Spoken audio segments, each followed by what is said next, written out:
দেখ গরমেতে বুড়ো বুড়ো গেছি, শরীর লিভার কুলো না, গা হাত পা ব্যথা হচ্ছে। দেই বড়ডারে কই যে কটা ঘাস কেটে নিয়ে আসি, শরীরটা তো আবার কাজে গেল। দেই ছাগলটাও না খেয়েছে। এই বড়ডা দিখাই দি আব্বা, ওই ছাগলটা না খেয়েছে, আমি তো আর পারতেছি না। ওই ছোটটা কাজ করতেছে, ওরে হঠাস নিয়ে তুই যে কটা ঘাস কেটে নিয়ে গিয়ে দাঁড়া, তোরে আমি তাও কাশি দিচ্ছি, একটা বাস্তা দিচ্ছি। এনে ধর, এই বাস্তা করে ঘাস কেটে নিয়ে গিয়ে ধর, এনে কাশি। আচ্ছা আব্বা দাও। এই রোদিতে কাজ মাথানো করা যাচ্ছে না, যেরকম রোদ্দুর পড়িছে।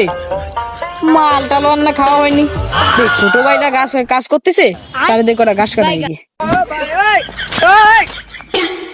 এই ছোট, এদিকে শুনে ভাই, এ আমার ভালো লাগতেছে না, ঘাস কাটা খাইতে নিয়ে দি, আব্বা ছাগলের খাওয়া সাহস কম না, তুই বড় ভাইদের মুখে আবার তর্ক কর।